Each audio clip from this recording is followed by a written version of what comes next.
आनंद महिंद्रा के इस स्टेटमेंट से वहां खड़े सभी वर्कर्स इतने अग्रेसिव हो जाते हैं कि लिटरली अगले 4 घंटों तक आनंद महिंद्रा को फैक्ट्री के ऑफिस में ही बंद कर दिया जाता है। टाटा और महिंद्रा की इस राइवलरी में इस कंपनी का क्या रोल है? तब आई वॉज लिटरली लाइक कि आनंद महिंद्रा इतनी बड़ी अपॉर्चुनिटी ऐसे रीजन की वजह से कैसे मिस कर सकते हैं। इस गजल ने उन्हें इंडिया वापस आने पर मजबूर कर दिया था। चिट्ठी आई है चिट्ठी आई है। अब जब वो अपनी बेटी को लेकर पेरिस जाते हैं तो वहां पर एक बहुत ही शॉकिंग चीज होती है और आगे जाकर यही वो बंदा था जो महिंद्रा के लिए गेम चेंजर होने वाला था। लेकिन पता है आनंद महिंद्रा ने इस कंपनी को क्यों अक्वायर नहीं किया? जस्ट बिकॉज उन्हें इस कंपनी का नाम पसंद नहीं आया कि आज जिस महिंद्रा को हम देखते हैं उसका नाम तो महिंद्रा एंड महिंद्रा है, तो फिर मोहम्मद का क्या हुआ? इनका नाम कहाँ चला गया? आनंद महिंद्रा अपने फैमिली बिजनेस को कभी ज्वाइन करना ही नहीं चाहते थे और इनसे compete करने में इंडियन कंपनीज की जान निकल जा रही थी। महिंद्रा की ये स्कॉर्पियो उस वक्त इतनी बिकी थी कि 2003 में जहां कंपनी का प्रॉफिट सिर्फ 1460 करोड़ था, वो 2007 में 1068 करोड़ हो गया था। तो इस सब के चलते महिंद्रा का ये हाल हो गया था कि प्रॉफिटेबिलिटी तो छोड़ो, मार्केट में सर्वाइव करना भी डिफिकल्ट हो चुका था। और सिर्फ एक एक्सपेरिमेंट के लिए 2 साल का प्रॉफिट लगा देना मतलब एक बहुत बड़ा रिस्क था, लेकिन ये उनका एक वर्स्ट डिसीजन था। 1991 में महिंद्रा ग्रुप का रेवेन्यू 120 करोड़ रुपए था, वो आज 1200 करोड़ से भी ज्यादा है। 1945 में महिंद्रा बस एक छोटी सी स्टील ट्रेडिंग कंपनी के फॉर्म में शुरू हुई थी, लेकिन आज की डेट में वही कंपनी ऑटोमोबाइल से लेकर finance, IT, real estate, aerospace, defence, energy ऐसे कई सेक्टर्स में 100 से भी ज्यादा कंट्रीज में ऑपरेट हो रही है। इवन 99% लोगों को ये बात पता ही नहीं है कि आनंद महिंद्रा, जो कि आज महिंद्रा ग्रुप के चेयरमैन हैं, वो कभी अपने फैमिली बिजनेस को ज्वाइन ही नहीं करना चाहते थे। वो एक फिल्म मेकर बनना चाहते थे। इवन 1990 में तो आनंद महिंद्रा ने एक ऐसा रिस्क लिया था जो महिंद्रा ग्रुप पर हमेशा के लिए ताला लगवा सकता था। So now the question is कि जो कंपनी 1991 में 1520 करोड़ रुपीस का रेवेन्यू जनरेट कर रही थी, वो आज 1200 करोड़ से भी ज्यादा का रेवेन्यू कैसे जनरेट कर रही है? एक छोटी सी स्टील ट्रेडिंग कंपनी आज इतने सारे सेक्टर्स में कैसे डाइवर्सिफाई हो गई?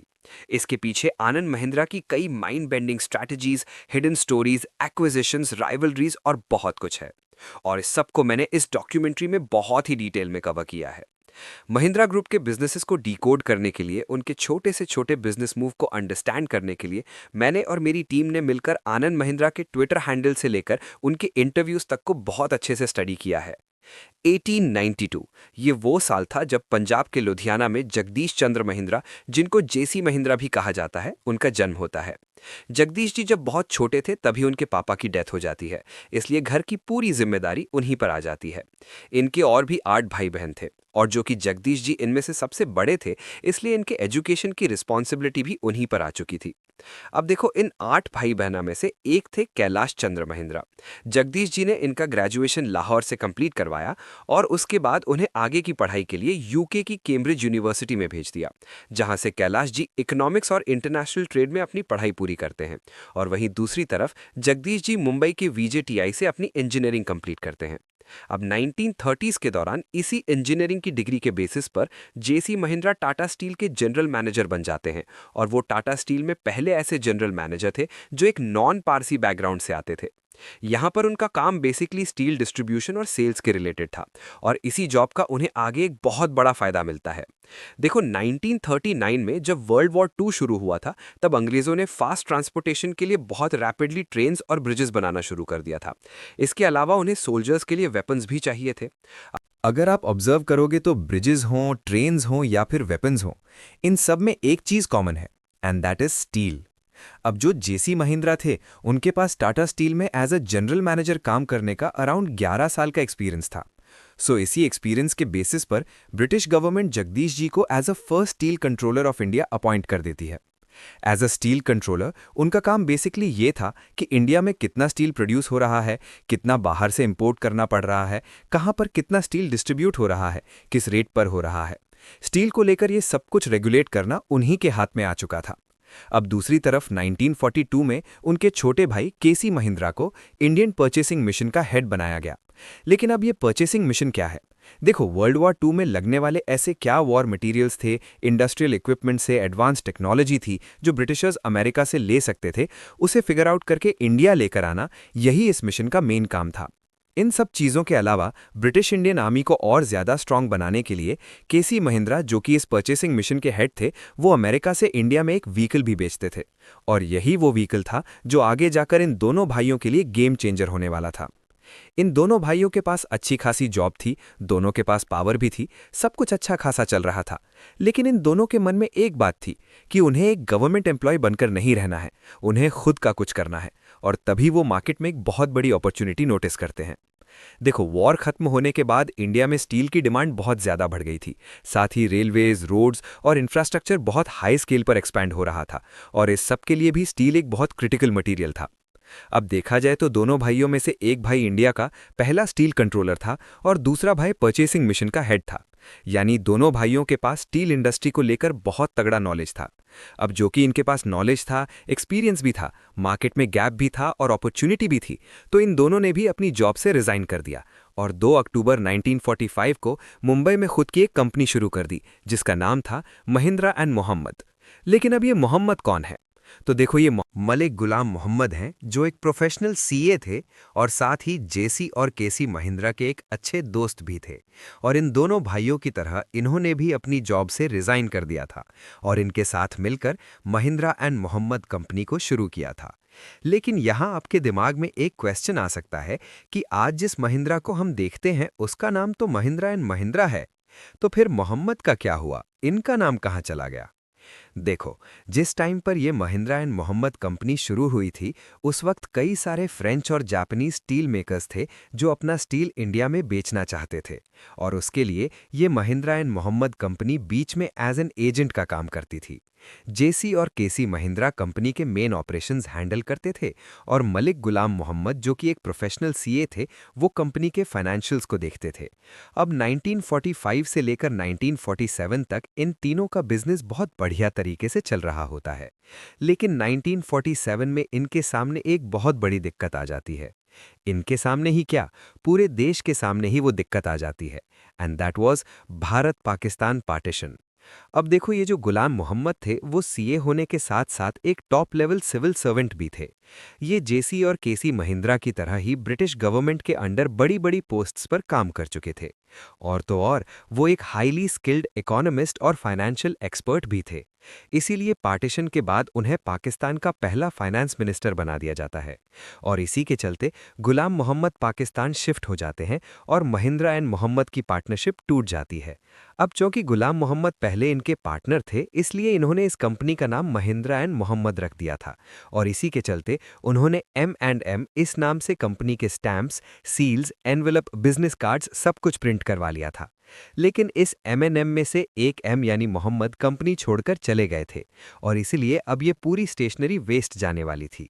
लेकिन जेसी और केसी महिंद्रा नहीं चाहते थे कि उनकी ये स्टेशनरी वेस्ट हो जाए, इसीलिए वो बहुत ही स्मार्टली महिंद्रा एंड मोहम्मद नाम को बदलकर महिंद्रा एंड महिंद्रा नाम से रीब्रांड कर देते हैं। चलो, ये सब तो ठीक है कि जेसी, केसी और गुलाम मोहम्मद मिलकर एक स्टील ट्रेडिंग कंपनी बनाते हैं, उससे अच्छा खासा पैसा भी कमाते हैं। देन पार्टीशन हो जाता है। मोहम्मद उधर पाकिस्तान के पहले फाइनेंस मिनिस्टर बन जाते हैं। जेसी एंड केसी इधर कंपनी को महिंद्रा एंड महिंद्रा नाम से रीब्रांड कर देते हैं। लेकिन अब सवाल ये आता है कि इस सब के बीच अचानक से ऐसा क्या होता है कि महिंद्रा एक स्टील ट्रेडिंग कंपनी से सीधा ऑटोमोबाइल्स में एंटर हो जाती है। देखो, एज आई ऑलरेडी टोल्ड कि महिंद्रा जब परचेजिंग मिशन के हेड थे, तब अमेरिका में एक व्हीकल थी जिसे वो इंडिया में एक्सपोर्ट करते थे, और वो व्हीकल थी विलिस कंपनी की ये जीप। अब जो कि केसी महिंद्रा वर्ल्ड वॉर 2 के दौरान इस जीप कंपनी से बहुत क्लोजली एसोसिएटेड थे, इसीलिए इस कंपनी के ऑफिशियल्स के साथ उनकी अच्छी खासी जान पहचान हो चुकी थी। इन्हीं कनेक्शंस का फायदा उठाकर 1947 में केसी महिंद्रा फिर से यूएस जाते हैं और इस विलिस कंपनी की जीप को इंडिया में इंपोर्ट करने की बात करके आते हैं। इसके बाद इस जीप के पार्ट्स को इंडिया में इंपोर्ट किया जाता है और उन्हें मुंबई की मासगांव वाली फैक्ट्री में असेंबल किया जाता है, और यहीं से Mahindra first time automotive sector में एंटर हो जाता है with this vehicle Mahindra jeep. अब देखो, ये वो टाइम था जब भारत नया नया आज़ाद हुआ था, सो डिफेंस और आर्मी पर्सनल्स को भी ट्रांसपोर्टेशन के लिए व्हीकल्स चाहिए थे, और ऊपर से जो विलिस की जीप्स वर्ल्ड वॉर में यूज़ हुई थी, उनके बारे में भी गवर्नमेंट को अच्छे से पता था कि उनकी क्वालिटी कितनी स्ट्रांग थी। इसी वजह से महिंद्रा जीप का ये CG3A मॉडल सोल्जर्स के लिए एकदम परफेक्ट ऑप्शन बन चुका था। इसके अलावा उस टाइम हमारे यहाँ के रोड्स बहुत ज़्यादा रफ एंड टफ हुआ करते थे, इसीलिए महिंद्रा ने इसी सीजे सीरीज़ के अंडर और भी कई जीप मॉडल्स लॉन्च किए थे।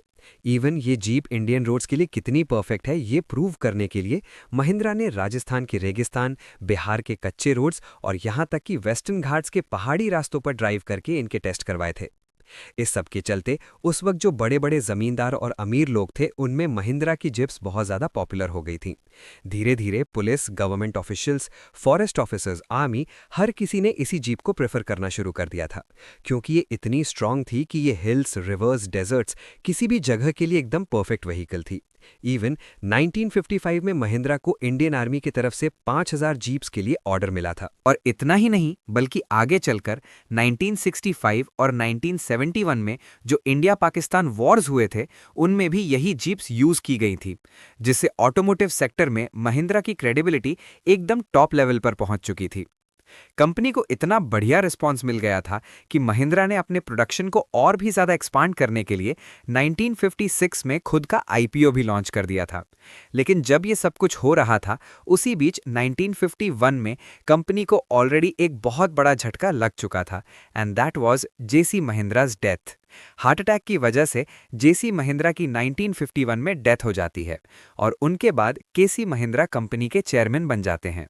आगे 1963 में केसी महिंद्रा की भी डेथ हो जाती है और उनके बाद उनके बेटे केशव महिंद्रा कंपनी के चेयरमैन बन जाते हैं और आगे 1981 में फाइनली कंपनी में एंट्री होती है आनंद महिंद्रा की, जो महिंद्रा एंड महिंद्रा को एक अलग लेवल पर लेके जाने वाले थे। अब ऑब्वियसली 1951 में जेसी महिंद्रा की डेथ से लेकर 1963 में केसी महिंद्रा की डेथ तक और आगे केशव महिंद्रा कंपनी के चेयरमैन बनने से लेकर कंपनी में आनंद महिंद्रा की एंट्री होने तक इन 30 सालों में कंपनी में बहुत कुछ चेंज हो चुका था। जैसे कि महिंद्रा जीप्स के अलावा ट्रैक्टर्स बनाना शुरू कर देती है।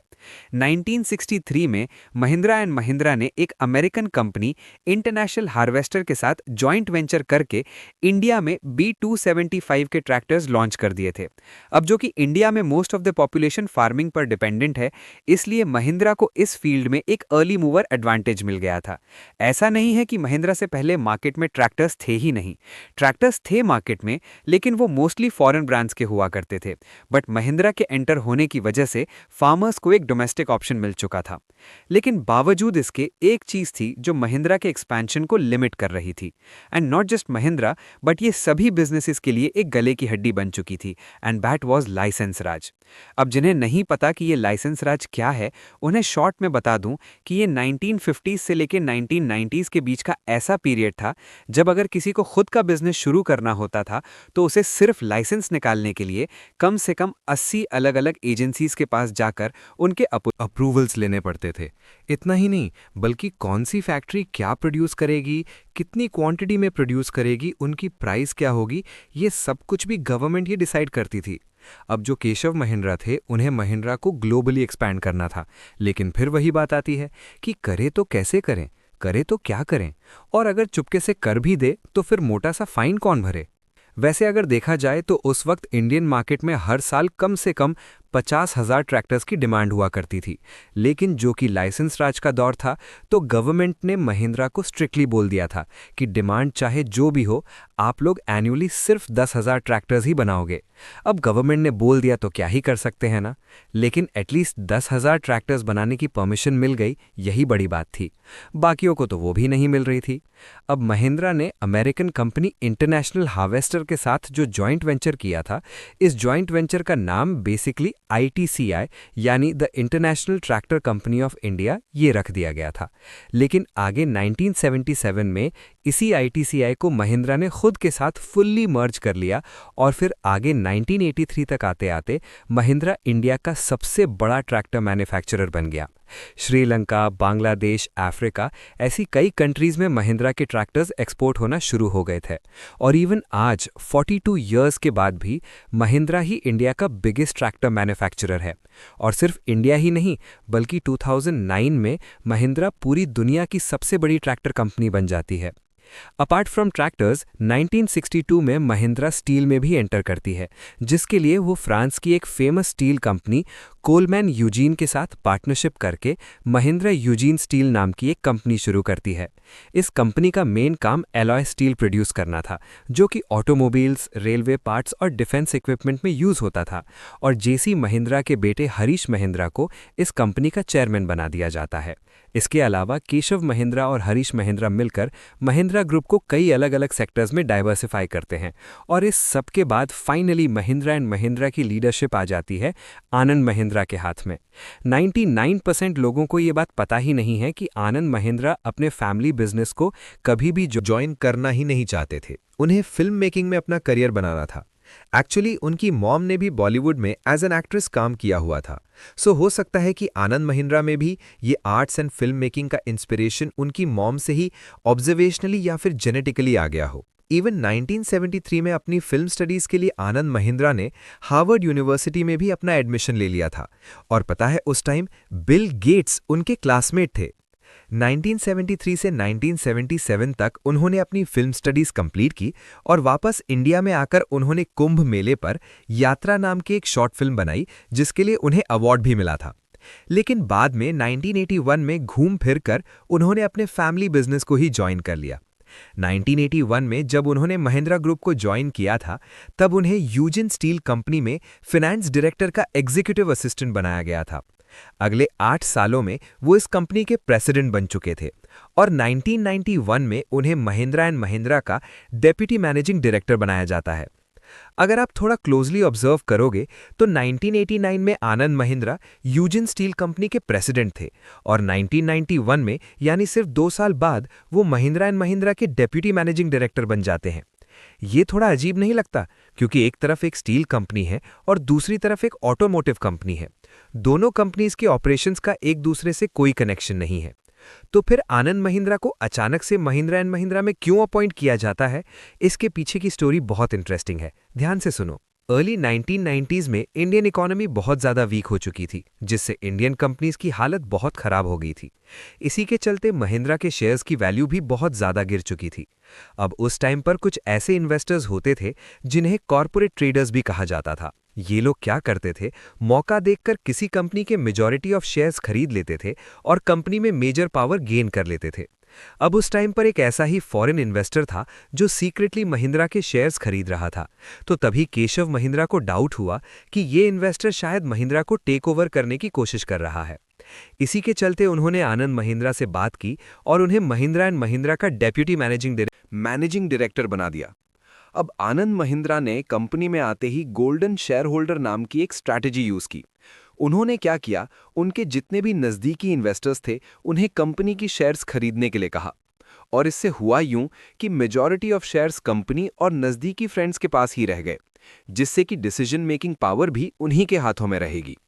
अब जैसे कि मैंने पहले भी बताया था कि 1991 में महिंद्रा एंड महिंद्रा का रेवेन्यू जो सिर्फ 1520 करोड़ रुपए था, वो आज 1,20,000 करोड़ रुपए से भी ज़्यादा है।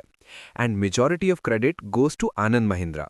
तो फिर अब सवाल ये आता है कि आनंद महिंद्रा के 2 दादाजी यानी कि जेसी और केसी महिंद्रा, फिर उन दोनों के 2 बेटे, जिनमें से एक तो हरीश महिंद्रा यानी आनंद महिंद्रा के पापा और केशव महिंद्रा यानी इनके अंकल, ये सब लोग जिन्होंने कंपनी को बनाया, इनके पास इतना एक्सपीरियंस था, इंडस्ट्री को लेकर इतना नॉलेज था, फिर भी ये लोग मार्केट में ऐसा कौन सा गैप नहीं देख पाए जो आनंद महिंद्रा ने देख लिया।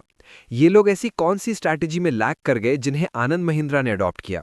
देखो, इसकी स्टोरी बहुत इंटरेस्टिंग है।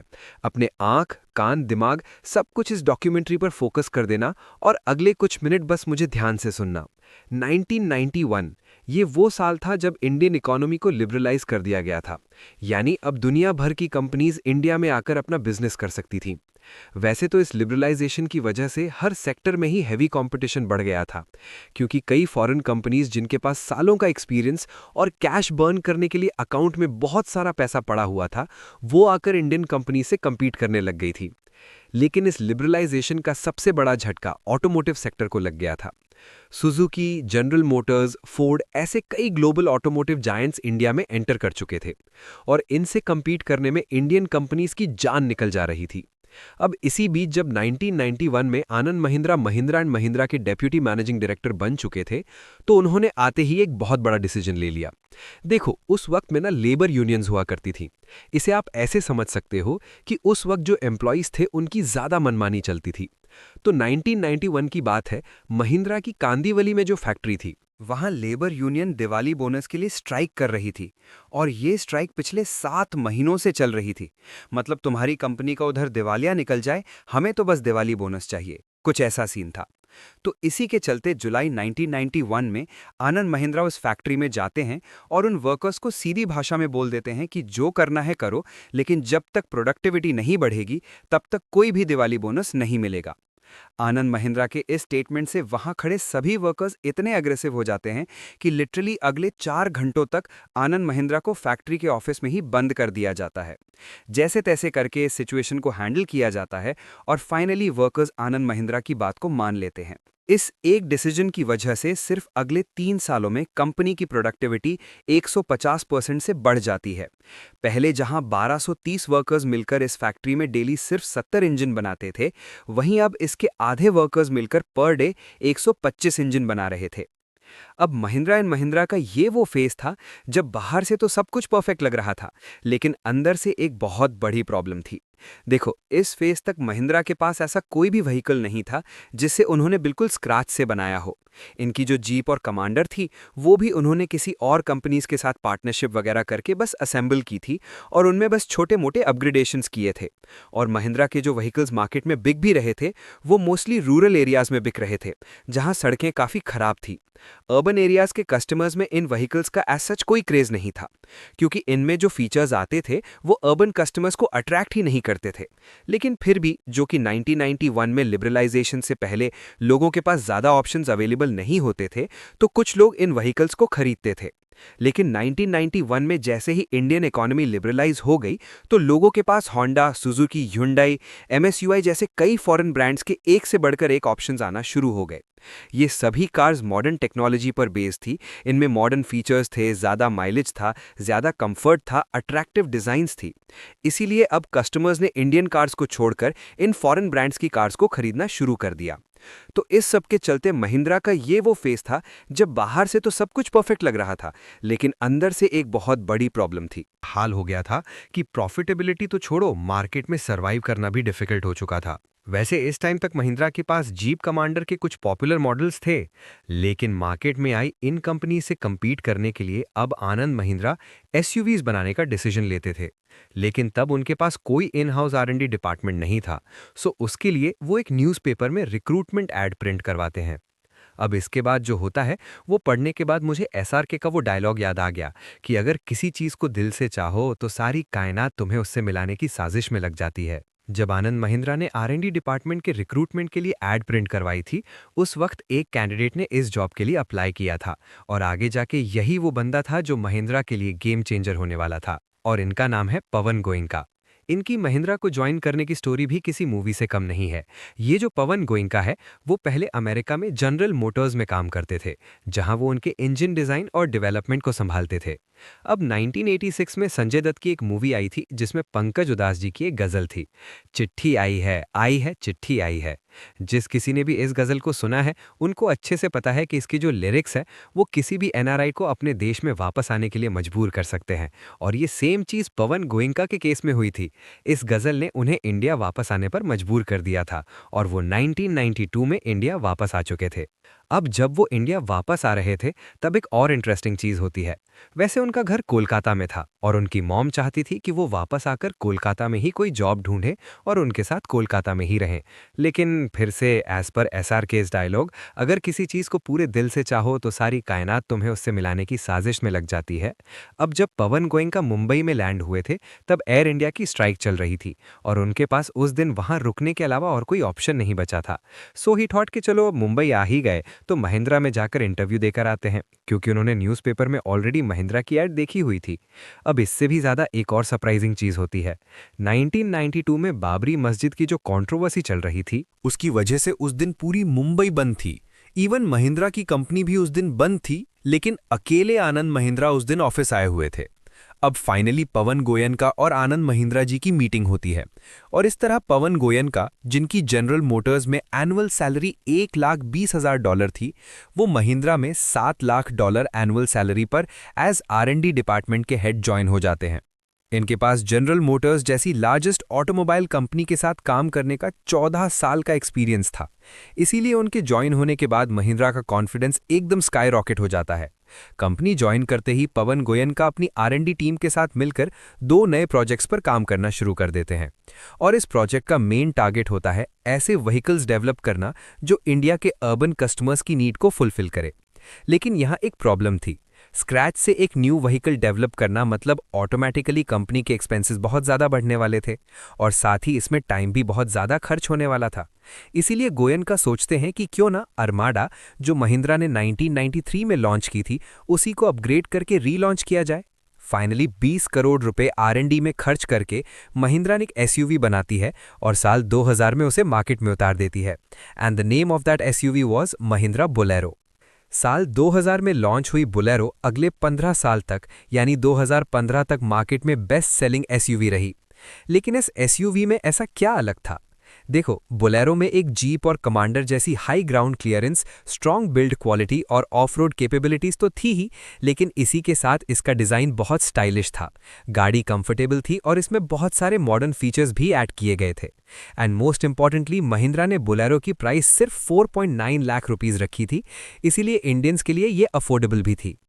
अब वैसे देखा जाए तो बोलेरो महिंद्रा के लिए एक बिल्कुल हिट प्रोजेक्ट था, लेकिन फिर भी आनंद महिंद्रा इससे बहुत ज़्यादा सेटिस्फाइड नहीं थे। लेकिन क्यों?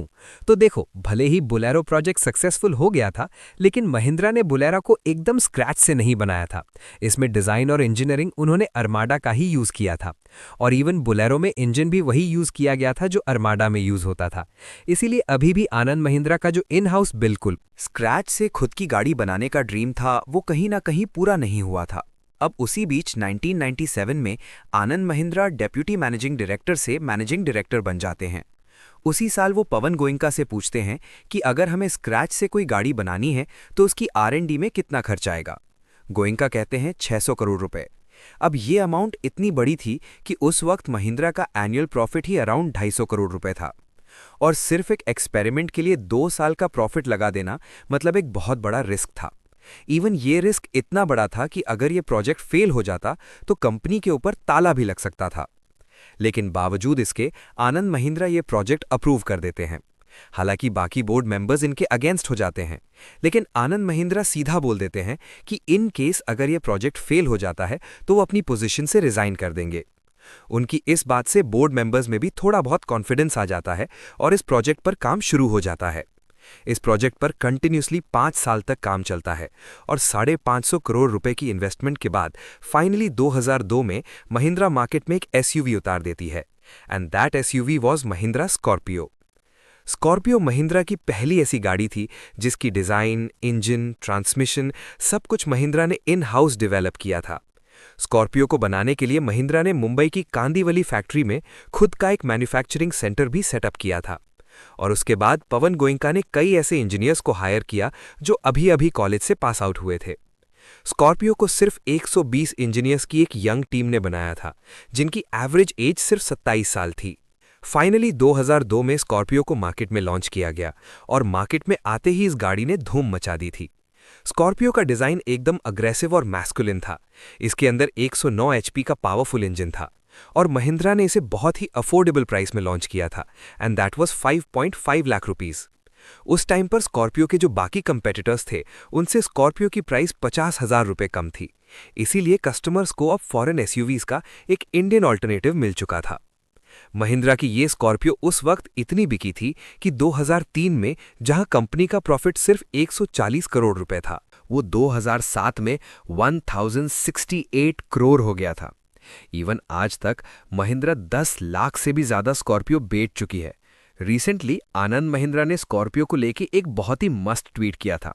हुआ ले था कि जुलाई 2023 में स्कॉर्पियो ने 9 लाख सेल्स का नंबर क्रॉस किया था, तो एक बंदे ने आनंद महिंद्रा को कांग्रेचुलेट करते हुए एक ट्वीट किया। इस ट्वीट के रिप्लाई में आनंद महिंद्रा ने कहा था कि अगर स्कॉर्पियो वाला प्रोजेक्ट फेल हो जाता तो कंपनी का बोर्ड मुझे फायर कर देता इस एक गाड़ी के लिए मैंने अपना करियर दांव पर लगा दिया था। सो दिस शोज कि स्कॉर्पियो महिंद्रा के लिए कितना बड़ा रिस्क था। अब आपने कितने भी बढ़िया प्रोडक्ट्स बनाए, कितनी भी बड़ी R&D टीम बिठाई, लेकिन अगर आपकी पोजीशनिंग, आपकी मार्केटिंग ही रॉन्ग वे में चली जाएगी तो फिर बाकी सब कुछ यूजलेस है। KTM का ही एग्जाम्पल ले लो। इतनी स्टाइलिश, इतनी पावरफुल और इतनी ऑसम बाइक होने के बावजूद उस पर छपरी का ठप्पा लग चुका है, सिर्फ और सिर्फ रॉन्ग पोजीशनिंग की वजह से। छपरी है में छपरी। और इस बात को एटलीस्ट आज के डेट में आनंद महिंद्रा से बेहतर कोई और समझ नहीं सकता। So this brings me to the next chapter of this documentary. 2021 में नीरज चोपड़ा ओलंपिक्स जीत जाते हैं। न्यूज में हर जगह उन्हीं का नाम चल रहा होता है और उसी बीच नीरज चोपड़ा का ये ट्वीट आता है।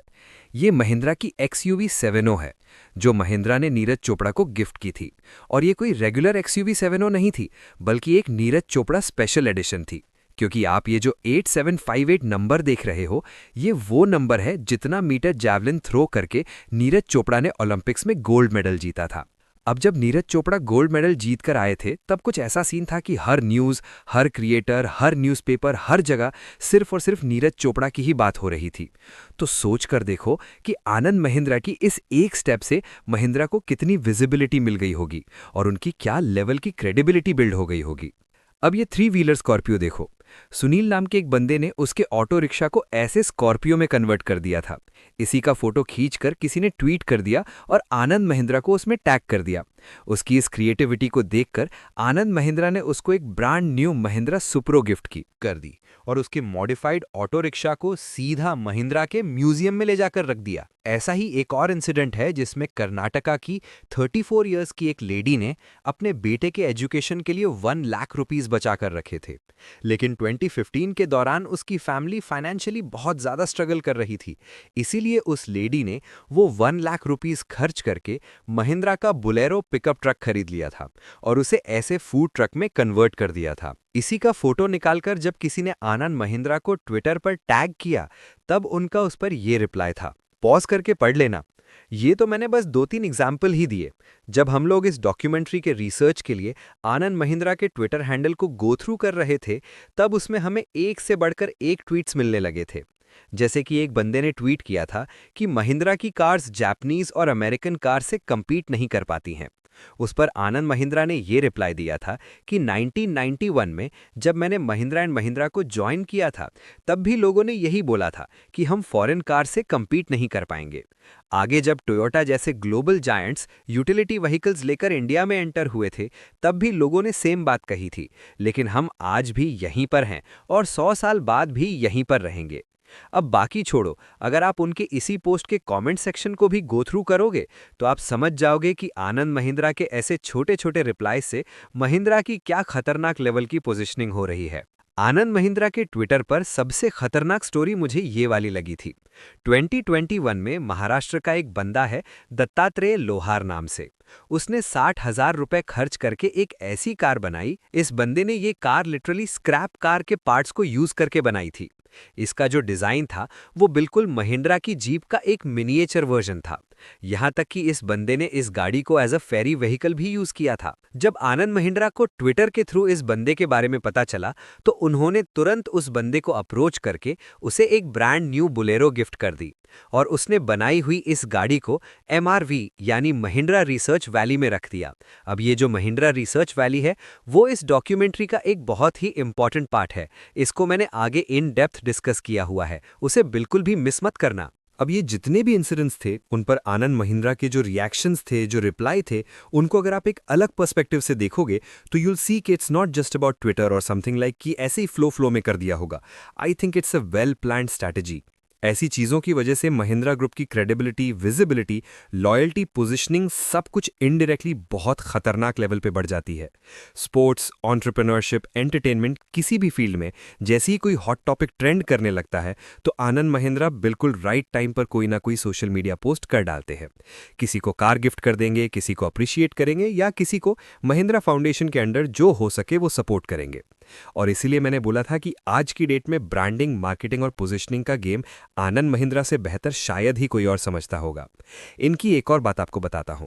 आनंद महिंद्रा नए नए एंटरप्रेन्योर्स को और ऐसे जुगाड़ू लोगों को जो इतना सपोर्ट करते हैं, उसके पीछे भी एक बहुत ही इंटरेस्टिंग स्टोरी है। 1987 की बात है। आनंद महिंद्रा की 2 डॉटर्स हैं। उनमें से जो छोटी डॉटर है वो तब सिर्फ 1 साल की थी। एक दिन ऐसे ही वो एक छोटी सी ग्लास की बॉटल के साथ खेल रही थी और अचानक से वो टूट जाती है और ग्लास का एक टुकड़ा उसके हाथ की उंगली में घुस जाता है। ये जख्म इतना गहरा था कि उसके ट्रीटमेंट के लिए आनंद महिंद्रा और उनकी बेटी को लंदन जाना पड़ता है। यहाँ तक कि उन्हें काम वाम सब छोड़कर 1 महीने तक लंदन में ही रुकना पड़ता है। लेकिन 1 महीने के बाद डॉक्टर्स कहते हैं कि उनसे ये सर्जरी नहीं हो पाएगी। फिर वहाँ लंदन से उन्हें पेरिस जाने के लिए एडवाइस किया जाता है। अब जब वो अपनी बेटी को लेकर पेरिस जाते हैं तो वहाँ पर एक बहुत ही शॉकिंग चीज़ होती है। वहाँ के जो डॉक्टर्स थे वो आनंद महिंद्रा से कहते हैं कि क्या आपने अपनी बेटी को डॉक्टर जोशी को दिखाया। इस पर आनंद महिंद्रा पूछते हैं कि ये डॉक्टर जोशी कौन है। तो वहाँ के वो डॉक्टर उन्हें बताते हैं कि ये जो डॉक्टर जोशी हैं वो पूरे वर्ल्ड में one of the finest hand surgeon है और उनके पास हम लोगों से बहुत ज़्यादा एक्सपीरियंस है। जब वो डॉक्टर आनंद महिंद्रा को डॉक्टर जोशी का ड्रेस देते हैं तो पता चलता है कि इन डॉक्टर जोशी का जो हॉस्पिटल है वो महिंद्रा के मुंबई वाले ऑफिस से सिर्फ 10 मिनट के डिस्टेंस पर है। उसके बाद आनंद महिंद्रा अपनी बेटी को लेकर वापस इंडिया आते हैं और डॉक्टर जोशी के पास जाते हैं। ये डॉक्टर जोशी बहुत ही जुगाड़ू तरीके से उस फिंगर की सर्जरी करते हैं और सरप्राइजिंगली कुछ ही दिनों में उनके बेटी की उंगली बिल्कुल ठीक हो जाती है और उन्हीं हाथों से उनकी बेटी आज पियानो भी बजाती है। ये स्टोरी शायद आपको सुनने में मनगढ़ंत लग सकती है, लेकिन ये खुद आनंद महिंद्रा ने अपनी एक स्पीच में बताई थी। इस एक इंसिडेंट से उन्हें पता चलता है कि हमारे देश में ऐसे कई जुगाड़ू लोग हैं जिन्हें अगर सही डायरेक्शन, गाइडेंस और इनफ रिसोर्सेज मिलेंगे तो शायद हो सकता है कि वो मार्केट को हिलाकर रख दें। देखो, जैसा कि मैंने पहले भी बताया कि 1991 में लिबरलाइजेशन के बाद कई फॉरेन कार कंपनीज इंडिया में आना चाहती थीं। इसलिए वो इंडिया में आकर स्क्रैच से शुरू करने की जगह इंडियन ब्रांड्स के साथ ही पार्टनरशिप करके उन्हीं की फैक्ट्रीज में अपनी कार्स को असेंबल करती थीं, जो कि दोनों के लिए एक विन विन डील होती थी। इसी के चलते महिंद्रा भी 1995 में फोर्ड के साथ मिलकर 1996 में महिंद्रा ने एस्कॉर्ट नाम की एक कार भी लॉन्च की थी। लेकिन सैडली ये कार बहुत बुरी तरह से पिट गई थी, क्योंकि एस्कॉर्ट के कंपेयर में मार्केट में मारुति जैसे और भी बेटर ऑप्शंस अवेलेबल थे, जो एस्कॉर्ट से ज़्यादा फ्यूल एफिशिएंट थे, परफॉर्मेंस में अच्छे थे और इवन ज़्यादा अफोर्डेबल भी थे। फोर्ड के अलावा महिंद्रा ने 1997 में MYSE और 2005 में रेनॉल्ट के साथ भी पार्टनरशिप की थी। ये कंपनीज अपनी अपनी कंट्रीज से पार्ट्स को इंपोर्ट करती थी और उन पार्ट्स को महिंद्रा की फैक्ट्रीज में असेंबल करके गाड़ियां बनाती थी। अब देखो, यहाँ पर एक बड़ी इंटरेस्टिंग चीज़ है। अब जो कि ये असेंबलिंग का पूरा प्रोसेस महिंद्रा की फैक्ट्रीज में ही हो रहा था, तो नोइंगली या अननोइंगली महिंद्रा के इंजीनियर्स और वर्कर्स को उससे बहुत कुछ सीखने को मिल रहा था। फॉर एग्जाम्पल, एक मॉडर्न व्हीकल को कैसे बनाया जाता है, कॉस्ट कटिंग कैसे कर सकते हैं, क्वालिटी को कैसे कंट्रोल करते हैं, ऐसी कई सारी चीज़ें महिंद्रा के इंजीनियर्स को यहाँ से सीखने को मिल रही थी। और आगे जाकर यही लर्निंग्स महिंद्रा को उनके बुलेरो और स्कॉर्पियो की मैन्युफैक्चरिंग में बहुत काम आई थी। देखो, बिजनेस का ना एक सिंपल रूल है, अगर अकाउंट में बहुत सारा पैसा पड़ा है और बिजनेस को स्केल करना है तो बिग शॉट सेक्टर में जो बड़ा प्लेयर है उसे फटाफट से एक्वायर करना शुरू कर देती है। जैसे जियो को एंटरटेनमेंट सेक्टर में एंटर करना था तो उन्होंने हॉटस्टार को एक्वायर कर लिया, जोमैटो को क्विक कॉमर्स में आना था तो उन्होंने ग्रोफर्स को एक्वायर कर लिया और बाद में उसी का नाम बदलकर ब्लिंकिट कर दिया। सिमिलरली महिंद्रा ने अपने बिजनेसेस को स्केल करने के लिए और ग्लोबली एक्सपैंड करने के लिए कई अलग अलग कंपनीज को या तो एक्वायर किया है या फिर उनके साथ पार्टनरशिप्स की हैं। फॉर एग्जाम्पल, BAE सिस्टम्स, ये यूरोप की सबसे बड़ी डिफेंस कंपनी है। 2010 में महिंद्रा BAE सिस्टम्स के साथ पार्टनरशिप करती है और एक नई कंपनी शुरू करती है। इस कंपनी के under Mahindra special military vehicles, artillery systems और कुछ लैंड वेपन सिस्टम्स बनाना चाहती थी। अब 2013 में महिंद्रा इस कंपनी के और 26% स्टेक्स खरीद लेती है और इससे कंपनी का पूरा कंट्रोल अब महिंद्रा के हाथ में आ जाता है। इसी कंपनी को आज महिंद्रा डिफेंस सिस्टम्स नाम से रीब्रांड कर दिया गया है। इस कंपनी के अंडर आज महिंद्रा अलग अलग कंट्रीज की डिफेंस कंपनीज के साथ मिलकर नए नए मिलिट्री व्हीकल्स लॉन्च कर रही है और इवन इंडियन आर्म फोर्सेस की तरफ से भी महिंद्रा की इस कंपनी को कई ऑर्डर्स मिले हैं। लेकिन पता है इस कंपनी की सबसे खास बात मुझे क्या लगी? एमिरेट्स व्हीकल आर्मरिंग नाम की महिंद्रा की खुद की एक कंपनी है जिसके under Mahindra bullet proof vehicles बनाती है। किसी व्हीकल को बुलेट प्रूफ बनाने के लिए ऐसी बैलिस्टिक स्टील प्लेट्स आती हैं, उन्हें कार की बॉडी, डोर्स और रूफ्स में फिट किया जाता है। ये बैलिस्टिक स्टील प्लेट्स एक मेटल शील्ड की तरह होती है, जिससे किसी ने बाहर से बुलेट भी फायर की या फिर कोई हैंड ग्रेनेड भी एक्सप्लोड हो गया तो भी ये प्लेट्स कार को प्रोटेक्ट करती है। इवन विंडोज में भी नॉर्मल ग्लासेस की जगह बुलेट प्रूफ ग्लासेस लगाई जाती हैं। ये विंडोज दिखती तो एकदम नॉर्मल ही है, लेकिन इनके अंदर पॉलीकार्बोनेट और ग्लास ऐड करके अराउंड 3 इंच तक की एक लेयर बनाई जाती है, जिससे इस कार के कांच भी बुलेट प्रूफ बन जाते हैं। यहाँ तक कि इसमें जो टायर लगे होते हैं वो पंक्चर होने के बाद भी कार को बहुत दूर तक ईजिली लेके जा सकते हैं। एंड मोस्ट इम्पॉर्टेंटली, इस कार के एडिशनल वेट को मैनेज करने के लिए इस कार के सस्पेंशन और ब्रेक्स को और ज़्यादा पावरफुल बनाया जाता है। इसलिए ये कार बाहर से बिल्कुल एक नॉर्मल कार की तरह ही दिखती है, लेकिन ये होती एक बुलेट प्रूफ कार है। आज की डेट में लैंड क्रूजर, लेक्सस, निसान ऐसी कई कंपनीज की एसयूवीज को महिंद्रा की यही कंपनी बुलेट प्रूफ बनाकर देती है, ताकि कहीं से कोई गैंगस्टर आकर किसी वीआईपी को ठोक न दे। इस बीएई के अलावा 2004 में महिंद्रा ने चाइना की जैंगलिंग ट्रैक्टर्स कंपनी को एक्वायर किया था, जिससे उन्हें चाइनीज मार्केट का एक्सेस मिल गया। 2015 में जापान की मित्स एग्रीकल्चरल मशीनरी में भी महिंद्रा ने 33% स्टेक्स खरीद लिए थे। सेम 2017 में भी महिंद्रा ने ऐसी ही टर्की की एक हिसार नाम की कंपनी को एक्वायर किया था। ये कंपनी बेसिकली एग्रीकल्चरल इक्विपमेंट बनाती है और ये टर्की, यूरोप, यूएस और नॉर्थ अफ्रीका जैसे कई बड़े बड़े मार्केट्स में बहुत तगड़ा प्रेजेंस होल्ड करती है। इसीलिए इस एक एक्विजिशन से महिंद्रा को इन सभी कंट्रीज में एंट्री मिल गई थी। इसके अलावा सैनयोंग नाम की एक कोरियन कंपनी थी जो एसयूवीज बनाती थी। 2011 में महिंद्रा इस कंपनी के 70% स्टेक्स एक्वायर कर लेती है। लेकिन इस केस में महिंद्रा एक बहुत बड़ी गलती कर देती है। ये जो एक्विजिशन था, it was like a validation purchase, यानी जोश में आकर होश खो देना। ये स्टोरी बहुत इंटरेस्टिंग है क्योंकि ये fight directly Tata and Mahindra के बीच की है। देखो, हुआ कुछ यूं था कि 2008 में कुछ फाइनेंशियल इश्यूज के चलते फोर्ड ने जैगवार और लैंड रोवर को सेल करने के लिए अनाउंस कर दिया था। अब ये स्टोरी तो सभी को पता है कि जैगवार एंड लैंड रोवर को टाटा मोटर्स ने एक्वायर कर लिया था, लेकिन इस एक्विजिशन की दूसरी साइड आपको अब पता चलेगी। देखो, फोर्ड और महिंद्रा के बीच 1993 से ही एक जॉइंट वेंचर था। हालांकि बाद में ये जॉइंट वेंचर टूट गया था, लेकिन इस पार्टनरशिप की वजह से फोर्ड और महिंद्रा के रिलेशंस बहुत अच्छे हो गए थे। इसी के चलते फोर्ड ने जब जैगवार एंड लैंड रोवर को सेल करने के लिए निकाला था, तब सबसे पहले उन्होंने आनंद महिंद्रा को इस डील के लिए ऑफर किया था। लेकिन बात कुछ ऐसी थी कि ये डील अराउंड $1 बिलियन की थी और आनंद महिंद्रा, जिन्होंने कुछ ही साल पहले स्कॉर्पियो पर इतना बड़ा रिस्क ले लिया था, वो अब नहीं चाहते थे कि फिर से कोई इतना बड़ा रिस्क लिया जाए, क्योंकि स्कॉर्पियो तो लकीली चल गई थी। लेकिन उन्हें लगा कि क्या पता ये जैगवार एंड लैंड रोवर चले या ना चले। हालांकि आनंद महिंद्रा लैंड रोवर खरीदने के लिए रेडी भी हो गए थे, लेकिन फोर्ड जैगवार और लैंड रोवर दोनों भी एक साथ सेल करना चाहती थी। इसलिए आनंद महिंद्रा इस डील से आउट हो गए। अब जैसे ही महिंद्रा इस डील से आउट हो गई, इस डील में एंट्री होती है टाटा ग्रुप की और फाइनली $2.3 बिलियन में Tata Motors Jaguar and land rover दोनों को एक्वायर कर लेता है। इस एक्विजिशन के तुरंत बाद टाटा मोटर्स इन दोनों कार कंपनीज को मर्ज करके खुद की JLR नाम की एक सब्सिडियरी भी लॉन्च कर देती है। And you will be surprise to know कि आज पूरे टाटा मोटर्स का 64% रेवेन्यू अकेले इस JLR सब्सिडियरी से आता है। सोचकर देखो कि महिंद्रा अगर इस डील को एक्सेप्ट कर लेती तो वो आज एसयूवी सेगमेंट में किस लेवल पर होती।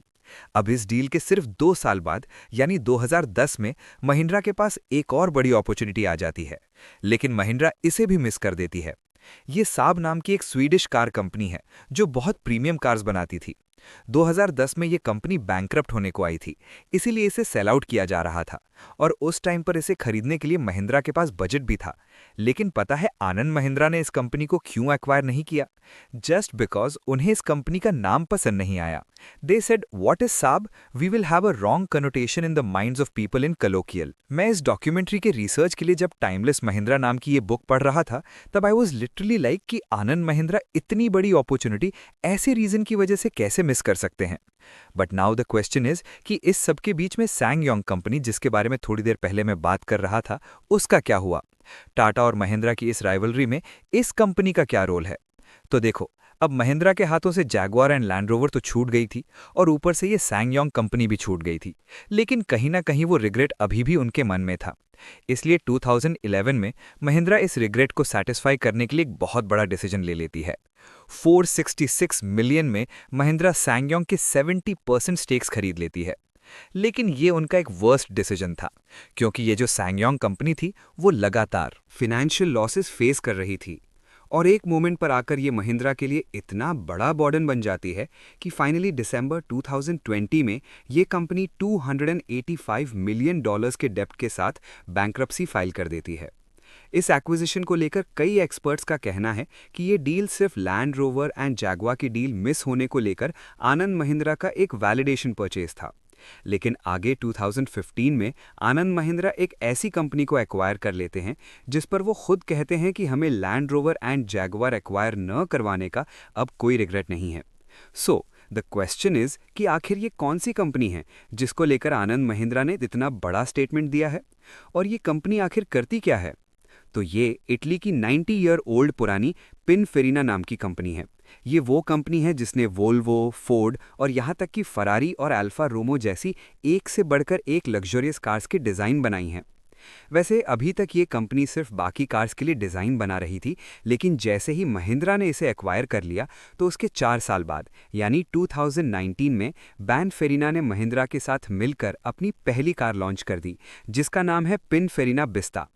महिंद्रा की ये कार कितनी पावरफुल है इसका अंदाज़ा आप इसी बात से लगा लो कि ये सिर्फ 2 सेकंड्स में 100 किलोमीटर पर आवर की स्पीड अचीव कर सकती है। महिंद्रा का लग्जरी कार्स में एंटर करने का ड्रीम था, वो इस कार ने फुलफिल कर दिया था। इसीलिए 2019 में जब जिनीवा इंटरनेशनल नाम का एक मोटर शो हुआ था, तब महिंद्रा ने पहली बार इस पिनफेरिना बिस्ता को लॉन्च किया था। और उसी वक्त आनंद महिंद्रा ने खुद कह दिया था कि हमें Jaguar and land rover acquire ना करवाने का अब कोई रिग्रेट नहीं है। इस एक्विजिशन की वजह से महिंद्रा को ये 3 बहुत तगड़े बेनिफिट्स मिले थे। पहला तो उन्हें पिनफेरिना की वजह से अल्ट्रा प्रीमियम कार्स में एंट्री मिल गई। दूसरा, उनकी जो एग्जिस्टिंग कार्स थी उनकी डिज़ाइन बहुत ज़्यादा इंप्रूव हो गई। उसका बेस्ट एग्जाम्पल ये महिंद्रा की न्यू इलेक्ट्रिक कार्स हैं। अब महिंद्रा की ईवीज़ की बात निकल ही गई है तो मैं आपको शॉर्ट में बता दूं कि 2001 में बैंगलोर के रीवा नाम के स्टार्टअप ने रीवा आई नाम से इंडिया की पहली इलेक्ट्रिक कार लॉन्च कर दी थी।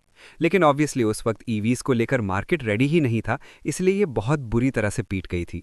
आगे 2011 में महिंद्रा ने इस रीवा कंपनी को खरीद लिया और उसी साल E2O नाम से अपनी पहली ईवी लॉन्च कर दी। लेकिन फिर से वही दिक्कत, ईवी के लिए मार्केट अब भी रेडी नहीं था। इसीलिए high pricing, lack of charging infrastructure, performance, इन सब रीजन के चलते ये भी कार फेल हो गई थी। लेकिन महिंद्रा ने इस रीवा कंपनी को महिंद्रा इलेक्ट्रिक मोबिलिटी नाम से रीब्रांड कर दिया था और उसी कंपनी के अंडर आज महिंद्रा की ये ईवीज बनी हैं। एंड तीसरा बेनिफिट जो महिंद्रा को इस पिनिनफेरिना कंपनी से मिला है, दैट वाज मोटर्स। महिंद्रा के पास महिंद्रा ई रेसिंग नाम की खुद की एक कार रेसिंग टीम है जो कि कई सारी इलेक्ट्रिक कार रेसिंग कॉम्पिटिशन्स में पार्टिसिपेट करती है। इसीलिए इसी पिनिनफेरिना कंपनी से महिंद्रा को बैटरी टेक्नोलॉजी और कार के एरोडायनामिक्स के बारे में बहुत कुछ सीखने को मिला है। अब जैसे कि मैंने बताया कि आनंद महिंद्रा का लग्जरी कार्स में एंटर करने का ड्रीम था, वैसे ही उनका एक और ड्रीम था, and that was entering into two wheeler segment. 2008 में महिंद्रा ने काइनेटिक मोटर्स नाम की एक कंपनी को अक्वायर कर लिया था और इसका नाम बदलकर महिंद्रा टू व्हीलर्स लिमिटेड कर दिया था। आपको पता है, ये वही कंपनी थी जो इंडिया की one of the most popular moped Luna बनाती थी। अब जब महिंद्रा ने इस कंपनी को अक्वायर किया तो उन्होंने इसके अंडर सेंचुरो और मोजो जैसी बाइक्स और डूरो और गस्तो जैसे स्कूटर्स मार्केट में लॉन्च कर दिए थे। लेकिन बजाज, टीवीएस, हीरो, इनके कट थ्रोट कंपटीशन की वजह से महिंद्रा इस सेगमेंट में फेल हो गई। पर 2016 में महिंद्रा ने इसी सेगमेंट में फिर से कमबैक दिया, लेकिन इस बार इन्होंने बजाज, हीरो और टीवीएस जैसे अफोर्डेबल ब्रांड्स के साथ कॉम्पीट करने की बजाय सीधे रॉयल एनफील्ड जैसे प्रीमियम और हाई परफॉर्मेंस सेगमेंट से कॉम्पीट करना शुरू कर दिया। लेकिन कैसे? देखो, ये BSA नाम की एक ब्रिटिश कंपनी है जो 1950s में दुनिया की सबसे बड़ी मोटरसाइकिल कंपनी थी। लेकिन 1973 तक आते आते ये कंपनी शटडाउन हो चुकी थी। इसी कंपनी की तरह जावा और SD ये दो कंपनीज थी जो 1996 में शटडाउन हो गई थी। तो महिंद्रा ने क्या किया, इन तीनों कंपनीज को खरीद लिया और उन्हें क्लासिक लेजेंड्स नाम से एक सब्सिडियरी बनाकर उसके अंडर डाल दिया। और आज की डेट में जावा और SD बाइक का यंगस्टर्स में क्या लेवल का क्रेज है, ये शायद मुझे बताने की ज़रूरत नहीं है। तो अब सवाल ये आता है कि इतना भयंकर लेवल का डाइवर्सिफिकेशन महिंद्रा ने आखिर किया क्यों? ब्लोरो और स्कॉर्पियो लॉन्च होने तक जो कंपनी पता नहीं कब बंद पड़ सकती थी, वो इतना रैपिडली कैसे ग्रो कर गई? तो देखो, इसके पीछे में से कई स्ट्रैटेजीज और कंपनी का सालों का एक्सपीरियंस है, लेकिन इसका one of the main reason है आनंद महिंद्रा की एक US विजिट। 1991 में आनंद महिंद्रा एक बार यूएस विजिट पर गए थे। इस विजिट में वो अमेरिका की एक फेमस कार कंपनी क्राइसलर के आर&डी सेंटर को विजिट करते हैं। इसके बाद वो एक जीरोक्स कंपनी की रिसर्च फैसिलिटी में भी जाते हैं। जब वो इन दोनों कंपनीज के आर&डी सेंटर्स को देखते हैं तो वो शॉक हो जाते हैं। इन कंपनीज ने अपनी आर&डी के लिए एक बहुत ही पावरफुल इकोसिस्टम बना के रखा था। एम्प्लॉयज के रहने, खाने, इवन खेलने के लिए इन्होंने बहुत ही चिल एम्बियंस इन आर&डी सेंटर्स में मेंटेन करके रखा था। 1993 में जब पवन गोयनका महिंद्रा के आर&डी डिपार्टमेंट के हेड बने थे, तब आनंद महिंद्रा ने उनके साथ एक ऐसी फैसिलिटी बनाने का डिस्कस भी किया था, लेकिन उस वक्त कंपनी के पास इतना बजट नहीं था, इसलिए उन्हें यह प्लान ड्रॉप करना पड़ा था। लेकिन फॉर्चुनेटली जैसे ही ब्लोरो और स्कॉर्पियो वाला इनका एक्सपेरिमेंट चल गया तो इनके पास अच्छा खासा पैसा आ चुका था, जिससे फाइनली 2005 में आनंद महिंद्रा एमआरवी यानी महिंद्रा रिसर्च वैली बनाने पर काम शुरू कर देते हैं। ये एमआरवी बेसिकली उसी तरह की एक आर&डी फैसिलिटी होने वाली थी जो आनंद महिंद्रा यूएस विजिट में देख कर आए थे। अब 2012 में यानी 7 साल बाद ये महिंद्रा रिसर्च वैली बनकर रेडी हो जाती है और फाइनली 11 अप्रैल 2012 को खुद डॉक्टर एपीजे अब्दुल कलाम इस आर&डी सेंटर को इनॉग्रेट करते हैं।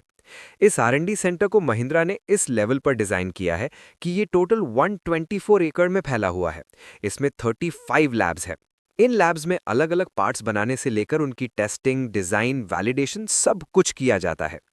1993 में जहां महिंद्रा के पास सिर्फ 50 इंजीनियर्स की एक छोटी सी आर&डी टीम थी, वहीं आज महिंद्रा के रिसर्च वैल्यू में 3800 से भी ज्यादा इंजीनियर्स काम करते हैं और आज महिंद्रा के पास 7 कंट्रीज में 21 आर&डी सेंटर्स हैं।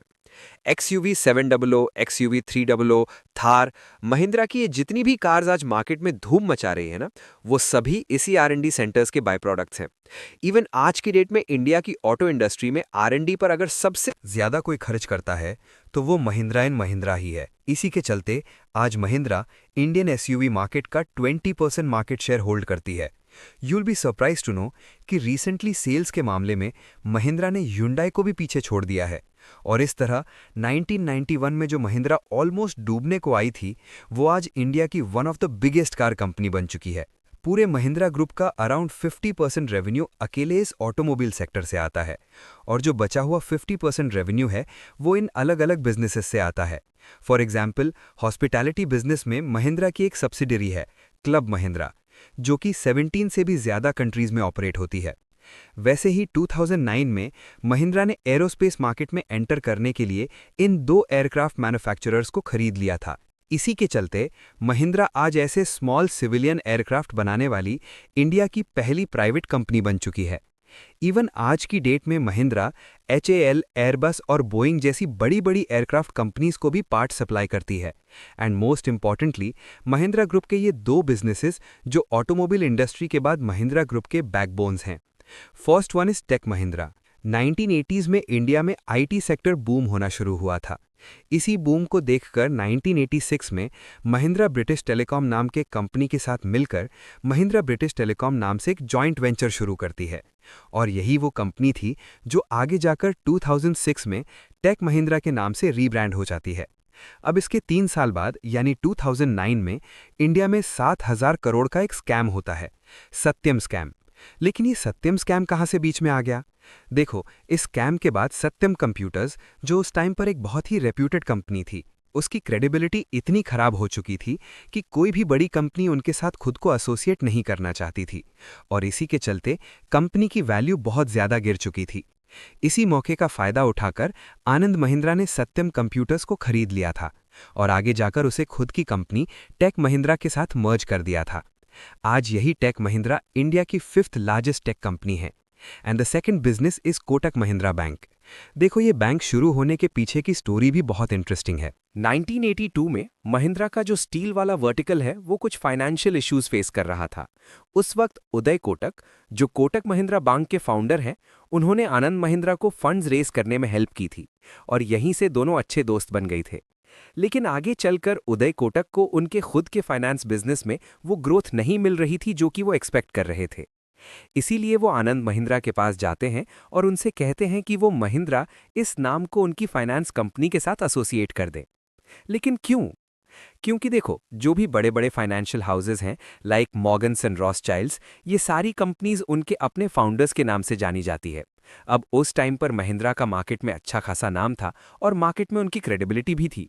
इसीलिए उदय कोटक ने सोचा कि अगर उनकी कंपनी के साथ महिंद्रा का नाम जुड़ जाता है तो ऑटोमैटिकली उनकी कंपनी की रेपुटेशन बढ़ जाएगी। अब आनंद महिंद्रा 4 लाख रुपए उदय की कंपनी में इन्वेस्ट करते हैं और यहीं से 1985 में कोटक महिंद्रा बैंक की शुरुआत होती है। आज की डेट में यही Kotak Mahindra bank HDFC, SBI और ICICI के बाद इंडिया में 4th नंबर पर आती है। महिंद्रा के और भी कई सारे बिजनेसेस हैं। इनके सारे बिजनेसेस और एक्विजिशन को अगर मैं एक एक करके बताने लगूंगा तो 2 घंटे भी कम पड़ जाएंगे। इसीलिए आप चाहो तो इनके सभी बिजनेसेस और इन्होंने कौन कौन सी कंपनीज को अक्वायर कर लिया है ये पॉज करके आराम से पढ़ सकते हो। सो इस सब के चलते आज महिंद्रा ग्रुप का मार्केट कैप 5 लाख करोड़ से भी ज्यादा है और आज ये महिंद्रा ग्रुप 100 से भी ज्यादा कंट्रीज में अपने प्रोडक्ट्स एंड सर्विसेज सेल कर रहा है। आज पूरी दुनिया में इनकी 69 से भी ज्यादा मैन्युफैक्चरिंग फैसिलिटीज हैं। ये रही उनकी लिस्ट। पॉज करके या स्क्रीनशॉट निकालकर बाद में पढ़ लेना। इवन मई 2024 में महिंद्रा ने अनाउंस किया था कि वो अपनी प्रोडक्शन कैपेसिटी को बढ़ाने के लिए अगले 3 सालों में 37,000 करोड़ रुपीस इन्वेस्ट करने वाले हैं। महिंद्रा ने यह भी अनाउंस किया है कि 2030 तक वो 23 नई व्हीकल्स लॉन्च करेंगे, जिसमें से 9 इंटरनल कंबशन इंजन वाली एसयूवीज होंगी, 7 ईवीज और 7 लाइट कमर्शियल व्हीकल्स होंगे। अभी तक तो महिंद्रा का सब कुछ एकदम परफेक्ट चल रहा है, लेकिन रिसेंटली इंडियन गवर्नमेंट ने फॉरेन कंपनीज पर इंपोर्ट ड्यूटीज को बहुत कम कर दिया है और उसमें भी अब इलॉन मस्क की टेस्ला इंडिया में एंट्री मारने वाली है। तो इस पर आपको क्या लगता है कि आगे चलकर महिंद्रा टेस्ला से कंपीट कर पाएगी?